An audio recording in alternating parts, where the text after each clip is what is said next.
And now Chapter 17, The Kidnapping of Subhadra and Lord Krishna's visiting Srutadeva and Bahulasv.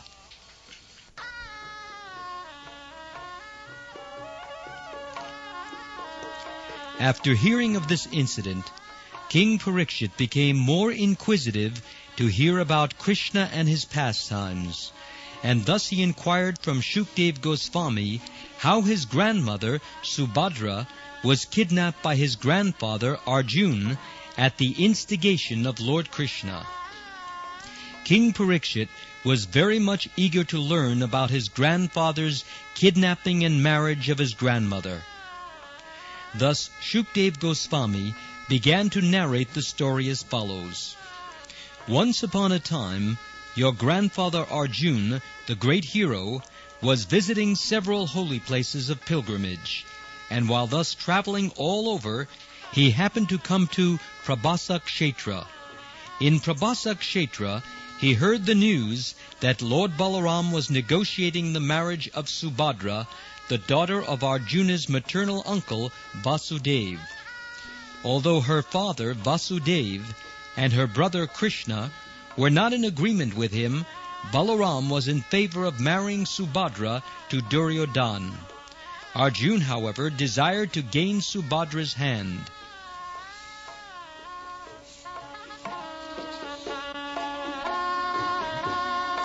As he thought of Subhadra and her beauty, Arjuna became more and more captivated with the idea of marrying her, and with a plan in mind, he dressed himself like a Vaisnava sannyasi, carrying a tridanda in his hand. The Mayavadi sannyasis take one danda or one rod, whereas the Vaishnava sannyasis take 3 danda or 3 rods. The 3 rods or tridanda indicate that a Vaishnava sannyasi vows to render service to the Supreme Personality of Godhead by his body, mind, and words.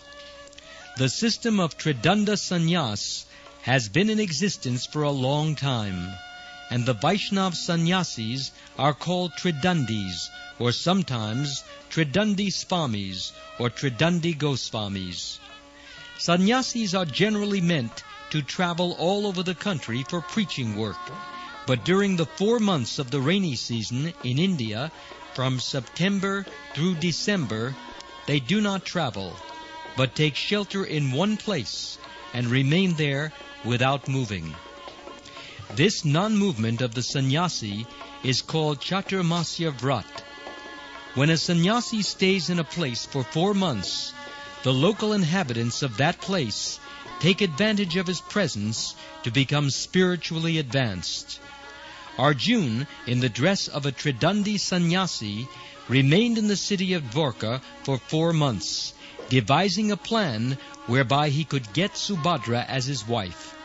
The inhabitants of Dwarka, as well as Lord Balaram, could not recognize the sannyasi to be Arjuna.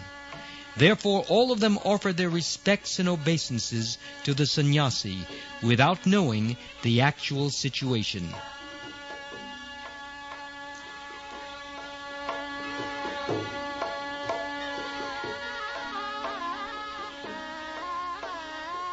One day Lord Balaram invited this particular sannyasi to lunch at his home. Balaramji very respectfully offered him all kinds of palatable dishes, and the so-called sannyasi was eating sumptuously. While eating at the home of Balaramji, Arjuna was simply looking over beautiful Subhadra, who was very enchanting even to great heroes and kings. Out of love for her, Arjuna's eyes brightened, and he looked at her with glittering eyes. Arjuna decided that somehow or other he would achieve Subhadra as his wife, and his mind became agitated on account of this strong desire. Arjuna, the grandfather of Maharaj Parikshit, was himself extraordinarily beautiful, and his bodily structure was very much attractive to Subhadra, who decided within her mind that she would accept only Arjuna as her husband. As a simple girl, she was smiling with great pleasure, looking at Arjuna. Thus Arjuna also became more and more attracted by her. In this way, Subhadra dedicated herself to Arjuna, and he resolved to marry her by any means. He then became absorbed 24 hours a day in thought of how he could get Subhadra as his wife. He was afflicted with the thought of getting Subhadra, and had not seated on a chariot, came out of the palace fort to see the gods in the temple. Arjuna took this opportunity, and with the permission of Vasudeva and Devaki, he kidnapped her. After getting on Subhadra's chariot, he prepared himself for a fight. Taking up his bow and holding off with his arrows the soldiers ordered to check him, Arjuna took Subhadra away. While Subhadra was thus being kidnapped by Arjuna, her relatives and family members began to cry, but still he took her, just as a lion takes his share and departs. When it was disclosed to Lord Balaram that the so-called sannyasi was Arjuna, who had planned such a device simply to take away Subhadra, and that he had actually taken her, he became very angry. Just as the waves of the ocean become agitated on a full moon day, Lord Balaram became greatly disturbed.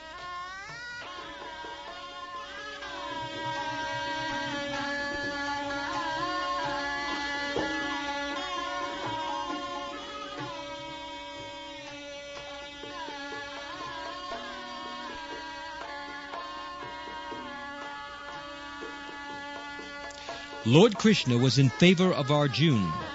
Therefore, along with other members of the family, he tried to pacify Balaram by falling at his feet and begging him to pardon Arjuna.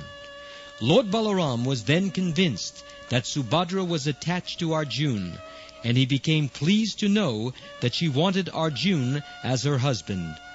The matter was settled, and to please the newly married couple, Lord Balaram arranged to send a dowry consisting of an abundance of riches, elephants, chariots, horses, servants, and maidservants. Maharaj Pariksit was very anxious to hear more about Krishna, and so, after finishing the narration of Arjuna's kidnapping Subhadra, Shukdev Goswami began to narrate another story as follows.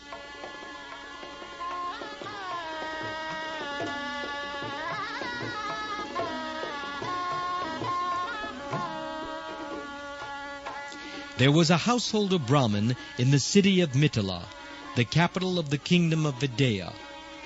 The Brahmin, whose name was Srutadeva, was a great devotee of Lord Krishna.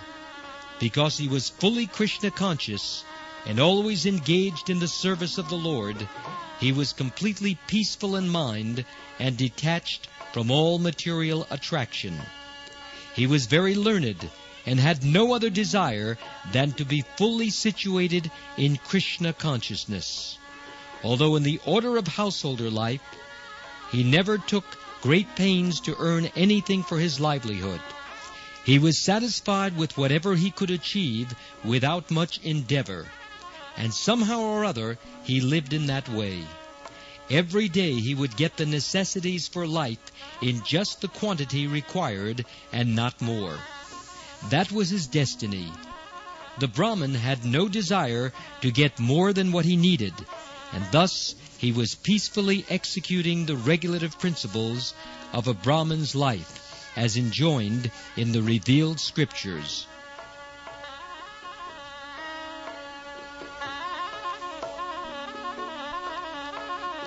Fortunately, the king of Mithila was as good a devotee as the Brahmin. The name of this famous king was Bahulasv. He was very well established in his reputation as a good king, and he was not at all ambitious to extend his kingdom for the sake of sense gratification. As such, both the Brahmin and King Bahulasv remained pure devotees of Lord Krishna in Mithila. Since Lord Krishna was very merciful toward these two devotees, King Bahulasv and the Brahmin Srutadeva, he one day asked his driver, Daruk, to take his chariot into the capital city of Mithila. Lord Krishna was accompanied by the great sages Narad, Vamadev, Atri, Vyasadeva, Parasuram, Asit, Aruni, Brihaspati, Kanva, Maitreya, Chayavan, and others. Lord Krishna and the sages passed through many villages and towns, and everywhere the citizens would receive them with great respect and offer them articles in worship. When the citizens came to see the Lord, and all of them assembled together in one place, it seemed as though the sun were present along with his various satellite planets. In that journey, Lord Krishna and the sages passed through the kingdoms of Anarta, Danva, Kuru Jungle, Kanka, Matsya, Panchal, Kunti, Madhu, Kekaya, Koshal, and Arana. And thus all the citizens of these places, both men and women, could see Lord Krishna face to face. In this way, they enjoyed celestial happiness, with open hearts full of love and affection for the Lord. And when they saw the face of the Lord, it seemed to them that they were drinking nectar through their eyes.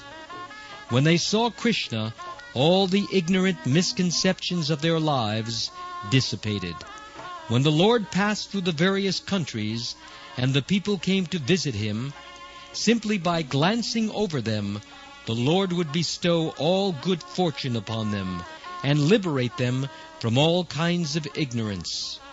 In some places, the demigods would join with the human beings, and their glorification of the Lord would cleanse all directions of all inauspicious things. In this way, Lord Krishna slowly and gradually reached the kingdom of Vidya.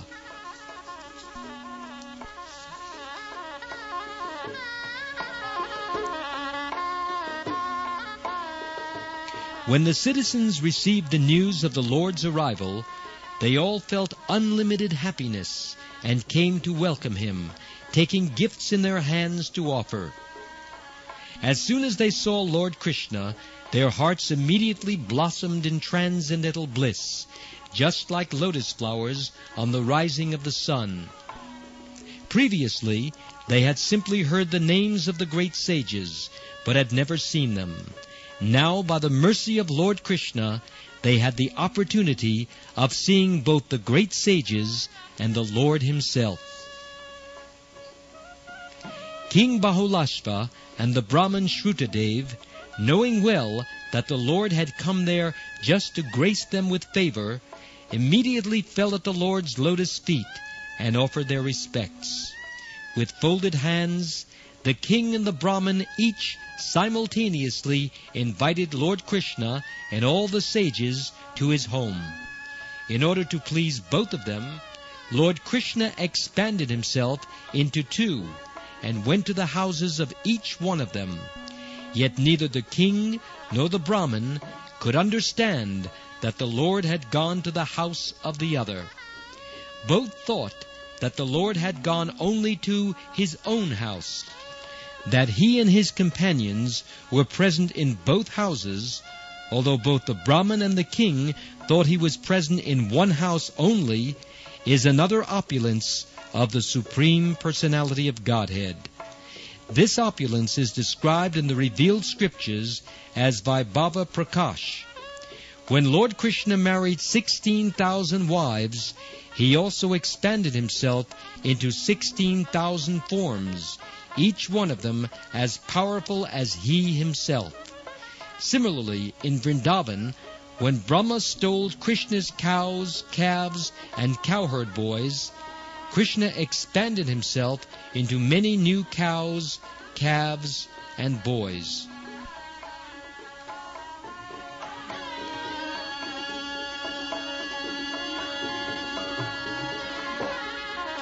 Bahulasv, the king of Vidya, was very intelligent and was a perfect gentleman.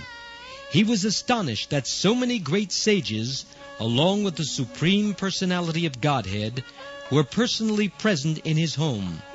He knew perfectly well that the conditioned soul, especially when engaged in worldly affairs, cannot be 100% pure, whereas the Supreme Personality of Godhead and His pure devotees are always transcendental to worldly contamination.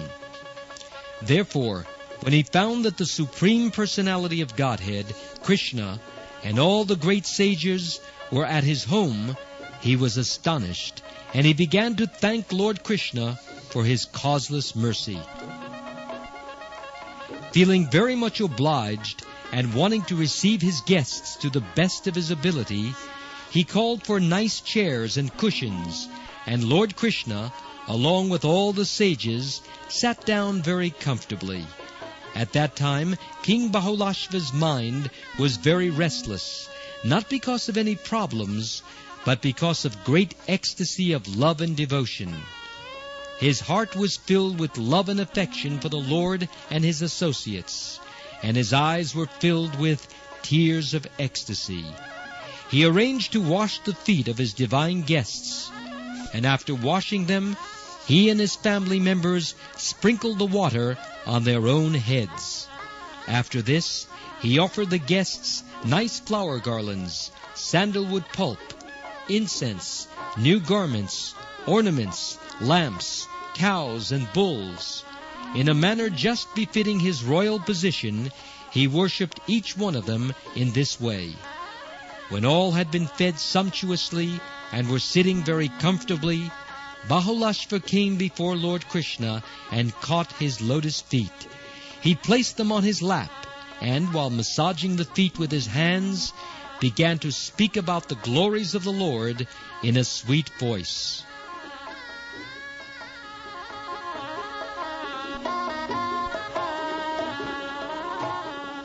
My dear Lord, you are the supersoul of all living entities, and as witness within the heart, are cognizant of everyone's activities.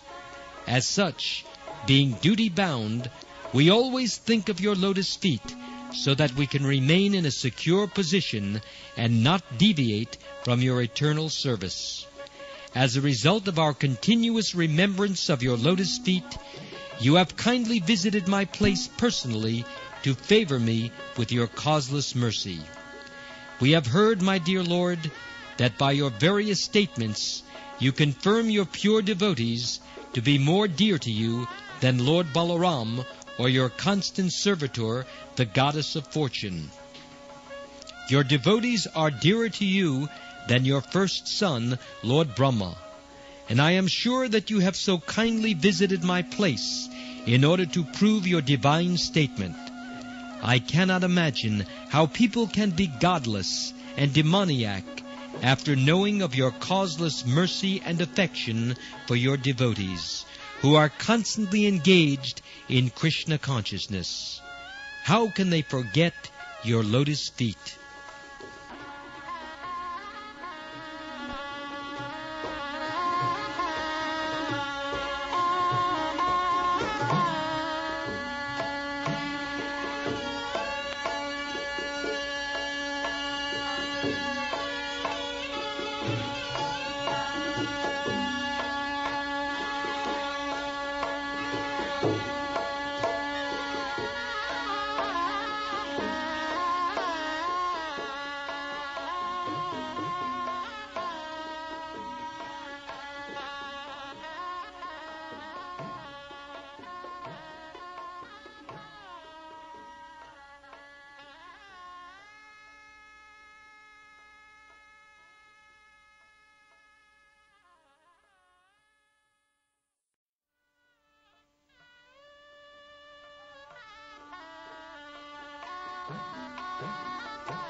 My dear Lord, it is known to us that you are so kind and liberal that when a person leaves everything just to engage in Krishna consciousness, you sometimes give yourself in exchange for that unalloyed service.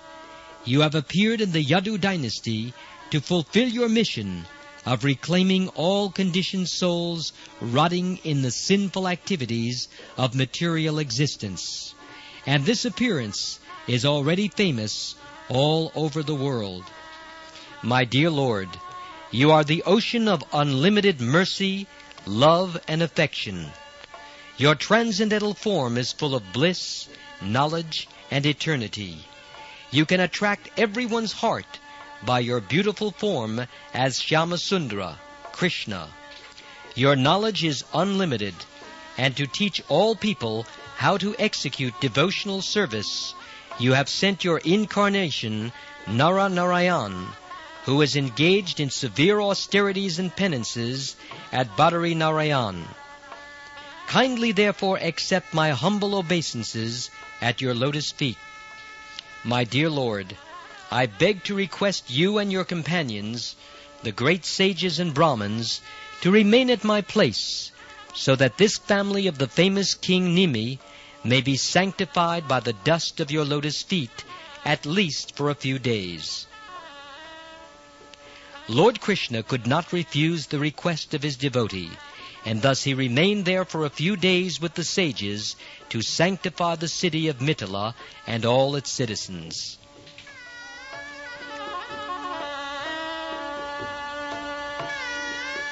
Meanwhile, the Brahmin, simultaneously receiving Lord Krishna and his associates at his home, was transcendently overwhelmed with joy. After offering his guests nice sitting places, the Brahmin began to dance, throwing his wrap around his body.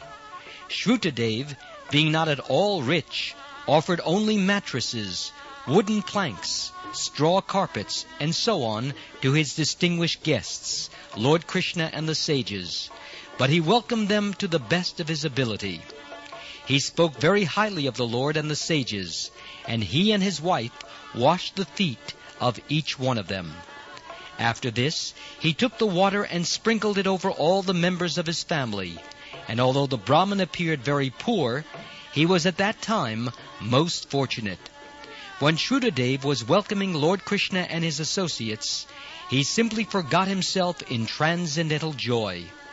After welcoming the Lord and his companions, according to his ability, he brought fruits, incense, scented water, scented clay, tulsi leaves, kusha straw, and lotus flowers.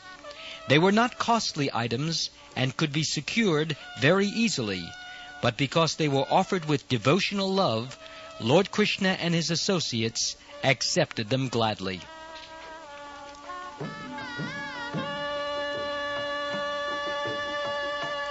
The Brahmin's wife cooked simple foods like rice and dal, and Lord Krishna and his followers were very pleased to accept them because they were offered in devotional love. When Lord Krishna and his associates were fed in this way, the Brahmin Srutadeva was thinking thus: I am fallen into the deep, dark well of householder life, and am the most unfortunate person. How has it become possible that Lord Krishna, who is the Supreme Personality of Godhead, and his associates, the great sages, whose very presence makes a place as sanctified as a pilgrimage site, have agreed to come to my place? While the Brahmin was thinking in this way, the guests finished their lunch and sat back very comfortably. At that time, the Brahmin Srutadeva and his wife, children, and other relatives appeared there to render service to the distinguished guests. While touching the lotus feet of Lord Krishna, the Brahmin began to speak. My dear Lord, he said, you are the Supreme Person, Purushottam, situated transcendentally to the manifested and unmanifested material creation. The activities of this material world and of the conditioned souls have nothing to do with your position. We can appreciate that not only today have you given me your audience, but you are associating with all the living entities as Paramatma since the beginning of creation.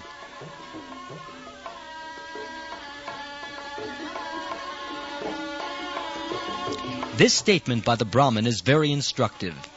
It is the fact that the Supreme Lord, the Personality of Godhead, in his Paramatma feature, enters the creation of this material world as Mahavishnu, Garbhodakshayi Vishnu, and Kshirodakshayi Vishnu. and in a friendly attitude the Lord sits along with the conditioned soul in the body. Therefore, every living entity has the Lord with him from the very beginning. But due to his mistaken consciousness of life, the living entity cannot understand this. When his consciousness, however, is changed into Krishna consciousness, he can immediately understand how Krishna is trying to assist the conditioned souls to get out of the material entanglement.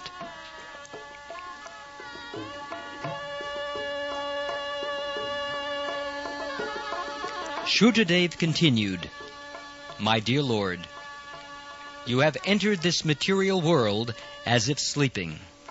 A conditioned soul, while sleeping, creates false or temporary worlds. He becomes busy in many illusory activities, sometimes becoming a king, sometimes being murdered, or sometimes going to an unknown city. And all these are simply temporary affairs. Similarly, your Lordship, apparently also in a sleeping condition, enters this material world to create a temporary manifestation, not for your personal necessities, but for the conditioned soul who wants to imitate your Lordship as enjoyer. The conditioned soul's enjoyment in the material world is temporary and illusory, and yet the conditioned soul is by himself unable to create such a temporary situation for his illusory enjoyment. To fulfill his desires, although they are temporary and illusory, you enter this temporary manifestation to help him. Thus, from the beginning of the conditioned soul's entering into the material world, you are his constant companion. When, therefore, the conditioned soul comes in contact with a pure devotee and takes to devotional service, beginning from the process of hearing your transcendental pastimes, glorifying your transcendental activities, worshipping your eternal form in the temple, offering prayers to you, and engaging in discussion to understand your transcendental position, he gradually becomes freed from the contamination of material existence. His heart becomes cleansed of all material dust, and thus you gradually become visible in the heart of the devotee.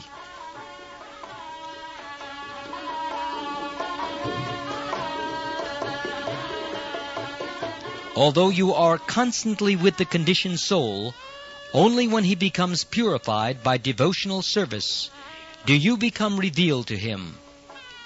Others, who are bewildered by fruitive activities, either by Vedic injunction or by customary dealings, and who do not take to devotional service, are captivated by the external happiness of the bodily concept of life.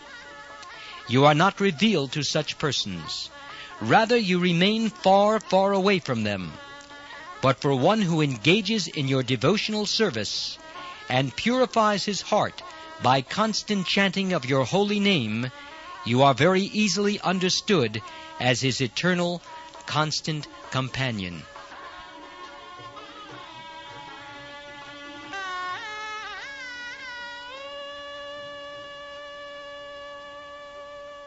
It is said that your Lordship, sitting in the heart of a devotee, gives him direction by which he can very quickly come back home, back to you. This direct dictation by you reveals your existence within the heart of the devotee. Only a devotee can immediately appreciate your existence within his heart, whereas for a person who has only a bodily concept of life and is engaged in sense gratification, you always remain covered by the curtain of Yogamaya. Such a person cannot realize that you are very near, sitting within his heart. For a non-devotee, you are appreciated only as ultimate death. The difference is like the difference between a cat's carrying its kittens in its mouth and a cat's carrying a rat in its mouth. In the mouth of the cat, the rat feels its death, whereas the kittens in the mouth of the cat feel motherly affection. Similarly, you are present to everyone, but the non-devotee feels you as ultimate cruel death, whereas for a devotee, you are the supreme instructor and philosopher. The atheist, therefore, understands the presence of God as death, but the devotee understands the presence of God always within his heart, takes direction from you, and lives transcendentally, unaffected by the contamination of the material world.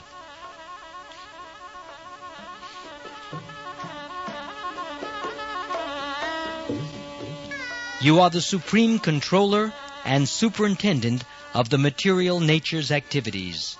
The atheistic class of men simply observe the activities of material nature, but cannot find you as the original background. A devotee, however, can immediately see your hand in every movement of material nature. The curtain of Yogamaya cannot cover the eyes of the devotee of your lordship, but it can cover the eyes of the non-devotee. The non-devotee is unable to see you face to face, just as a person whose eyes are blocked by the covering of a cloud cannot see the sun, although persons flying above the cloud can see the sunshine brilliantly as it is. My dear Lord, I offer my respectful obeisances unto you. My dear self-effulgent Lord, I am your eternal servitor. Therefore kindly order me, what can I do for you? The conditioned soul feels the pangs of material contamination as threefold miseries, as long as you are not visible to him. And as soon as you are visible by development of Krishna consciousness, all miseries of material existence are simultaneously vanquished.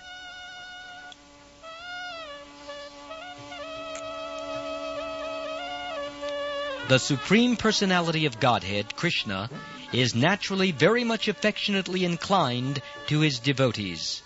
When he heard Srutadeva's prayers of pure devotion, he was very much pleased and immediately caught his hand and addressed him thus: My dear Srutadeva, all these great sages and saintly persons have been very kind to you by personally coming here to see you. You should consider this opportunity to be a great fortune for you. They are so kind that they are traveling with me, and wherever they go, they immediately make the whole atmosphere as pure as transcendence, simply by the touch of the dust of their feet. People are accustomed to go to the temples of God. They also visit holy places of pilgrimage, and after prolonged association with such activities for many days, by touch and by worship, they gradually become purified. But the influence of great sages and saintly persons is so great that by seeing them, one immediately becomes completely purified.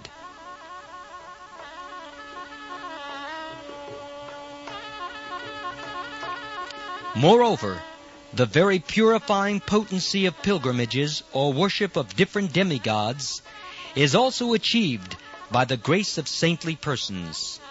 A pilgrimage site becomes a holy place because of the presence of the saintly persons.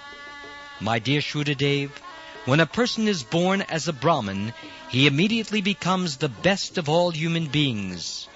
And if such a Brahmin, remaining self-satisfied, practices austerities, studies the Vedas, and engages in my devotional service, as is the duty of a Brahmin, or in other words, if a Brahmin becomes a Vaishnava, how wonderful is his greatness! My feature of four-handed Narayan is not so pleasing or dear to me as a Brahmin Vaishnava. Brahmin means one well conversant with Vedic knowledge. A Brahmin is the insignia of perfect knowledge, and I am the full-fledged manifestation of all gods. Less intelligent men do not understand me as the highest knowledge, nor do they understand the influence of the Brahmin Vaishnava. They are influenced by the three modes of material nature, and thus dare to criticize me and my pure devotees. A Brahmin Vaishnava, or a devotee already on the Brahminical platform, can realize me within his heart, and therefore he definitely concludes that the whole cosmic manifestation and its different features are effects of different energies of the Lord. Thus he has a clear conception of the whole material nature and the total material energy, and in every action such a devotee sees me only and nothing else.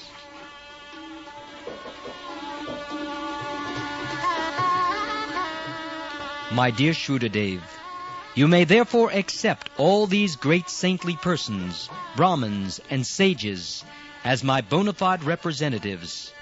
By worshipping them faithfully, you will be worshipping me more diligently.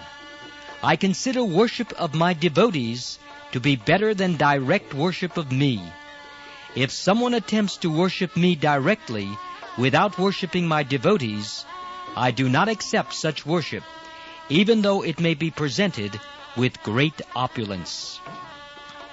In this way, both the Brahmin Srutadeva and the king of Mithila, under the direction of the Lord, worship both Krishna and his followers, the great sages and saintly Brahmins, on an equal level of spiritual importance. Both Brahmin and king ultimately achieve the supreme goal of being transferred to the spiritual world. The devotee does not know anyone except Lord Krishna, and Krishna is most affectionate to his devotee. Lord Krishna remained in Mithila both at the house of the Brahmin Srutadeva and at the palace of King Bahulasv.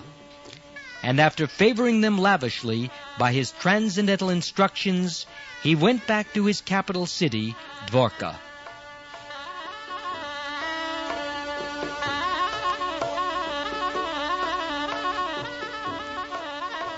The instruction we receive from this incident is that King Bahulasv and Srutadeva, the Brahmin, were accepted by the Lord on the same level, because both were pure devotees. This is the real qualification for being recognized by the Supreme Personality of Godhead. Because it has become the fashion of this age to be falsely proud of having taken birth in the family of a Kshatriya or a Brahmin, we see persons without any qualification other than birth claiming to be Brahmin or Kshatriya or Vaishya. But as stated in the scriptures, Kalo Shudra Sambhava. In this age of Kali, everyone is a Shudra. This is because there is no performance of the purificatory processes known as samskaras, which begin from the time of the mother's pregnancy and continue up to the point of the individual's death. No one can be classified as a member of a particular caste, especially of a higher caste, Brahmin, Kshatriya, or Vaishya, simply by birthright. If one is not purified by the process of the seed-giving ceremony or Garbhadan Samskara, he is immediately classified amongst the Shudras, because only the Shudras do not undergo this purificatory process.